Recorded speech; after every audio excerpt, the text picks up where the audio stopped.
Hello my friends. Welcome to Buck's Small Engine DIY on YouTube. Interesting little project here in the shop today. You see in front of you is Bolens lawn tractor. It's about 20 years old. It will not start or run. It's featuring that Briggs & Stratton Intech with the 15.5 horsepower motor. And it's got some nice tires on the front, like these ag tires on the back. And I think the owners tried to take care of it despite how dirty it appears. I mean, you've got to if you want to run it for 20 years, right? Well, it's in today because it's no start, no nothing. We got an electrical issue to track down. And turn the key and nothing at all would happen. And I'll tell you what I've done so far. Well, I started with the battery. Battery test fine. It's not that old, 2 or 3 years. I redid the connections. I cleaned and redid these connections because they weren't tight and they weren't clean. So that part's all good to go. And then I got out my test light, which is right here. Currently it's hooked up to the negative, so it lights up when we find positive voltage. So what did I do? I said, well, what should be happening? When you turn the key, the first position should turn on your lights. Did we get any lights? We did not. The lights didn't come on. And then when you turn it to run, you should hear the solenoid click at the base of the carburetor. We did not. In fact, I unplugged it, used my tester, and yeah, we got ground here, but we do not, in any key position, get battery positive. And then I came over to the key switch and I unplugged it. I unplugged the key switch, and I'm going to show you that there is no battery positive coming to that key switch like there should be. So here's my tester, and one of these, and I don't know which one it is, but one of these should be hot. One of these should have battery positive, just always coming straight from the battery or straight from the, usually it's mounted on the solenoid. See, none of these light up my test light. So we don't have battery voltage at the key switch. Okay, and that's what we've got to figure out why. And that's where it gets a little bit frustrating because the battery's back here and the solenoid and the associated wiring is back here under here somewhere. I think the solenoid's mounted back here. And you can't access it unless you remove the battery. And even when you remove the battery, it's just really hard to access. It's kind of cheeseball design. But I got to figure out why we don't have 12 volts at the key switch before going any further. So I guess I'm going to have to unbolt this battery and take it out and see if we can figure out what's going on. Alright, just working the steps here. Battery removed, and I have access to this main 30 amp fuse. That, I think it's 20. The fuse tests fine, it looks fine, it's got continuity using the tester. So the fuse holder is that guy right there. Man, it's hard to see, isn't it? Hold on.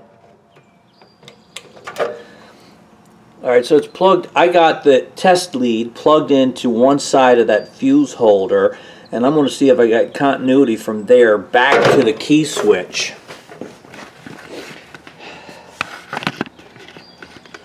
So here's our key switch, and let's see. Oh.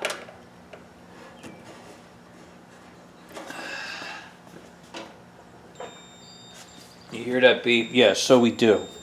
So the positive should be coming right here on this red wire to the key switch from that fuse holder. All right, so up that, working our way back that way, we're good. So let's find out about the wire going on the other side of that fuse holder. That's next. Alright, so next I'm checking that fuse holder continuity back to the post that you probably can't see, where the wire connects to the solenoid terminal with the battery cable, positive battery cable. And you hear the beep, so we're getting continuity back to there also. So what the heck is going on? Why don't we have battery power at the key switch? Alright, I put the fuse back in, and so now I'm testing continuity from the key switch all the way back here to our positive cable for the battery. You hear it click, hear it beeping. See that? So now we got continuity to the key switch. So if I were to connect the battery again, we should have battery voltage to key switch. Why didn't we have it before? Bad connections, that fuse holder not working. I don't really know, but I think we're making progress.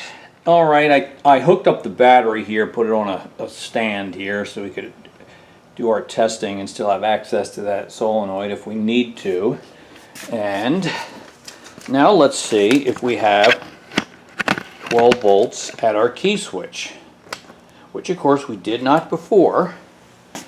Okay, test light connected to negative, so now we're looking for positive. We're back here to the key switch. Oh look, we do now have 12 volts at the key switch. We did not have that before. You know, I'm not dreaming. That's we got it now. So let's plug the key switch back in and see what kind of cooperation we get. Alright, key switch is plugged back in. First position. I don't see any lights, but they could be burned out or disconnected. I don't really know. I'm not going to go by anything with that. I don't know if I have power at the run position. Let's see if we got power to the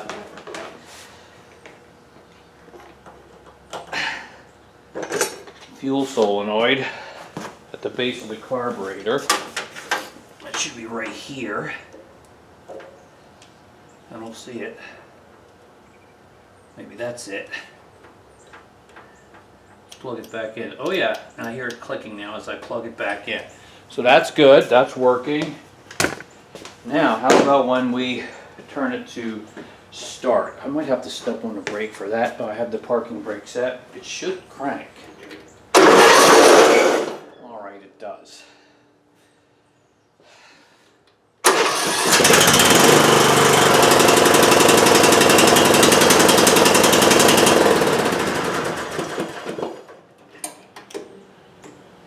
Now maybe we don't get... Oh, I did see the lights briefly.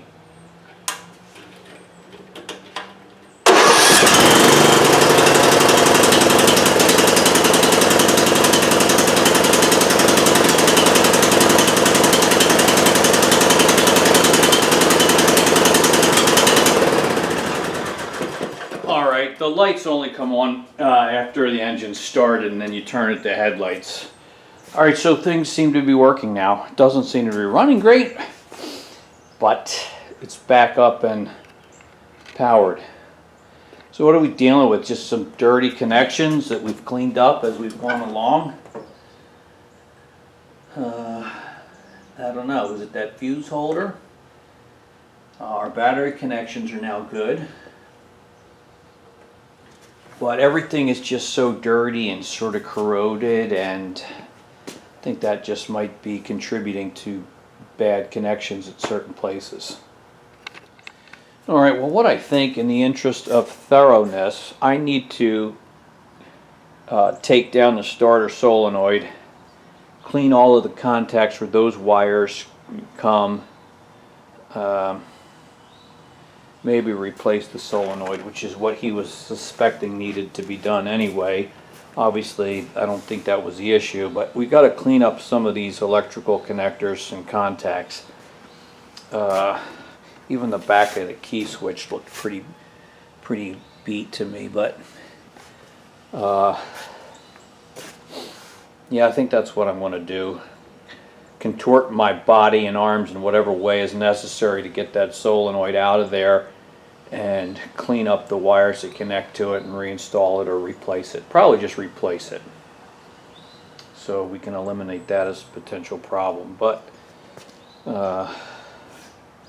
we worked our way backwards and didn't see exactly why the problem was there, but some clean battery contacts and other electrical contacts is probably an important part of what we're doing. Okay, it really wasn't that bad. I dug the starter solenoid out. It really hooks over the back of the tractor, and then down here, over there, and there's two bolts. You just take those out, and it comes loose. This is it's a 3-post solenoid. Your 2 main lugs for your power coming from the battery, as well as the connection. That's this guy. So you got 2 wires here from the battery and then going to the key switch. So you always have 12 volts at the key switch. Key switch then serves as sort of like the control center. So you have power coming to this post, and then here we connect the cable going to the starter motor. And on this 3rd post, this is where we connect the small wire coming from the key switch that activates the solenoid when we're starting the tractor. Now some of these have 4 posts. The other fourth one, if you got a 4-post solenoid, that 4th post is for the ground. This one is grounded just by virtue of being bolted to the tractor frame. So I am going to replace this because I can. I'm going to clean these connections. It's kind of rusty.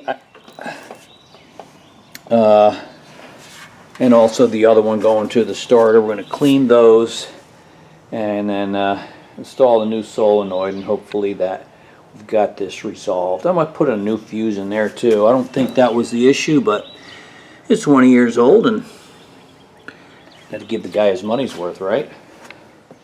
Alright, here goes. We cleaned all of our connections from the key switch back to the fuse holder, to the solenoid, to the battery. I think we're ready to give this a shot. Choke all the way up there.